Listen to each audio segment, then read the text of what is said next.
Hello दोस्तों आज हम बड़े ही इंपॉर्टेंट टॉपिक के बारे में बात करेंगे। हम बात करेंगे स्कूलिंग आपके चाइल्ड को किस बोर्ड से करनी चाहिए।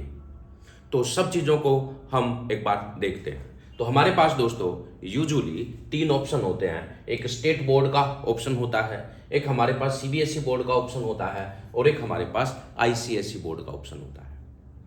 तो दोस्तों अगर आप चाहते हैं, अगर आपका प्लान है बच्चे को विदेश में भेजने का, तो आप आईसीएसई बोर्ड को फॉलो कीजिए, क्योंकि आईसीएसई बोर्ड का जो सिलेबस है वो ब्रिटिश क्यूरिकुलम के अकॉर्डिंग है। और हम ये कह सकते हैं कि इंटरनेशनली जो डेवलप्ड कंट्रीज हैं वहाँ पे जो क्यूरिकुलम फॉलो किया जाता है उसको ध्यान में रखते हुए आईसीएसई बोर्ड ने अपना जो सिलेबस है, अपना जो क्यूरिकुलम है वो डिज़ाइन किया है। हमारा जो सीबीएसई का सिलेबस होता है, जो स्टेट बोर्ड का सिलेबस होता है, उससे हाई लेवल का कंटेंट आपको आईसीएसई बोर्ड की बुक्स में देखने को मिलेगा। तो दोस्तों आईसीएसई बोर्ड आपको कब सिलेक्ट करना है बच्चे के लिए? तब सिलेक्ट करना है अगर आपका विजन बिल्कुल क्लियर है, आप बच्चे की हायर एजुकेशन अब्रॉड से बाहर से कराना चाहते हैं, तो आप आईसीएसई बोर्ड की तरफ जाइए। लेकिन दोस्तों आपका बच्चा आईसीएसई बोर्ड से 9th 10th कर रहा है, 11th 12th कर रहा है, तो एक चीज आप ध्यान रखना, उसको नॉलेज बहुत अच्छी होगी, बट आजकल हमारे जो कॉम्पिटिटिव एग्जाम है, खासकर आईआईटी का और नीट का जो एग्जाम है, उसका जो सिलेबस है वो टोटली एनसीईआरटी लाइन बेस्ड होता है। इट मीन्स जो सीबीएसई के अंदर एनसीईआरटी बुक्स फॉलो की जाती हैं टोटली उसके ऊपर बेस्ड सिलेबस होता है, नीट का और जेई का। तो आपके बच्चे को नॉलेज अच्छी हो जाएगी, नो डाउट, आईसीएसई सिलेबस पढ़ने से नॉलेज उसको अच्छा होगा, बट वो नॉलेज कहीं ना कहीं ज्यादा काम नहीं आएगी नीट और आईआईटी के एंट्रेंस में। क्यों? क्योंकि पेपर के जो क्वेश्चंस हैं वो एनसीईआरटी बेस्ड सिलेबस के ऊपर बेस्ड होते हैं। इवन बहुत सारे क्वेश्चन तो एनसीईआरटी की लाइनों से आते हैं सीधे सीधे। बच्चे ने अगर आईसीएसई बोर्ड की बुक्स पढ़ी है और एनसीईआरटी की लाइन से क्वेश्चन आ रहा है तो कैसे सोल्व करेगा? तो इसीलिए मैं कहूंगा प्रैक्टिकलिटी को देखते हुए, अगर इंडियन एंट्रेंस एग्जाम की बात करें, हम चाहे हम नीट जेई एंट्रेंस की बात करें, चाहे हम सेंट्रल लेवल के जो एग्जाम है, इवन यूपीएससी, एसएससी और सेंट्रल जो दूसरे एग्जाम्स हैं बैंकिंग वगैरह के, उनको भी ध्यान में रखें, तो उनके जो कॉम्पिटिटिव एग्जाम है वो भी एनसीईआरटी बेस्ड होते हैं।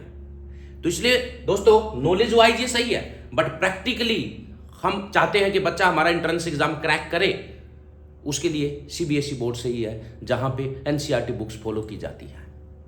ओके, तो ये दो में डिफरेंस मैंने आपको बता दिया। बोले सर आईसीएसई बोर्ड से नॉलेज तो उसको खूब होगी। भाई नॉलेज बेस्ड क्वेश्चन पेपर ही बहुत कम आते हैं। जो कॉम्पिटिटिव एग्जाम के जो जैसे नीट का पेपर की मैं बात करूं, नॉलेज बेस्ड होता ही नहीं ज्यादा पेपर। 50% क्वेश्चन सीधा एनसीईआरटी की लाइन से होती है, ध्यान होनी चाहिए, याद होनी चाहिए लाइन है।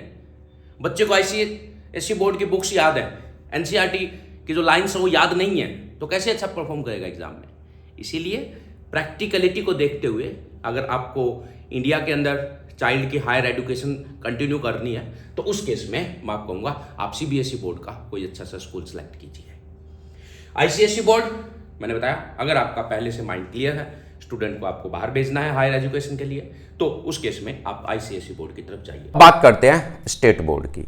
दोस्तों मैं फ्रैंकली कहूँगा आप स्टेट बोर्ड को अवॉइड कीजिए अगर वहाँ पे एनसीईआरटी फॉलो नहीं होती हैं तो।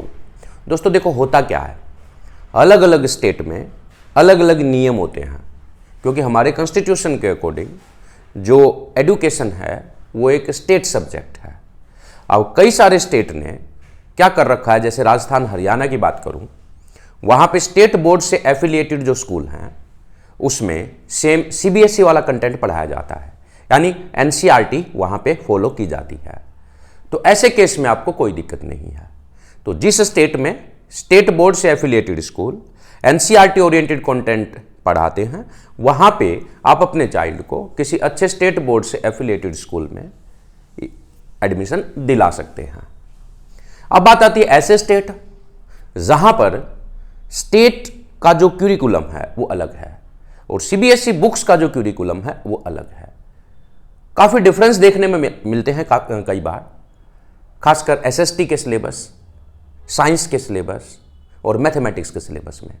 यानी सीबीएसई के अंदर इन सब्जेक्ट के अंदर जो सिलेबस है उसकी जो डेप्थ है, उसके अंदर जो चैप्टर्स हैं वो थोड़े अलग हैं। स्टेट बोर्ड की बुक्स के अंदर चैप्टर की जो डेप्थ है, उसके अंदर जो सिलेबस दे रखा, कंटेंट दे रखा है, वो अलग है।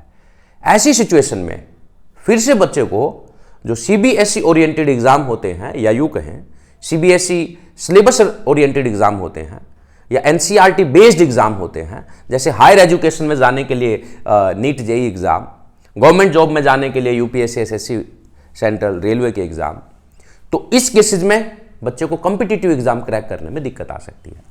इसलिए हमें शुरू से ही थोड़ा स्मार्ट रहना है और स्मार्टली डिसाइड करना है कि हम अपने चाइल्ड को कौन से बोर्ड से एफिलिएटेड स्कूल में एडमिशन दिलाएं। तो दोस्तों, इस टाइप के बहुत सारे इश्यू होते हैं चाइल्ड एजुकेशन से रिलेटेड, जिनको लेके स्टूडेंट, पेरेंट सब कंफ्यूजन में रहते हैं। तो हम लॉजिकली अपने प्लेटफॉर्म पे इन पॉइंट्स को, इन इश्यूज को डिस्कस करते रहेंगे। Thank you very much.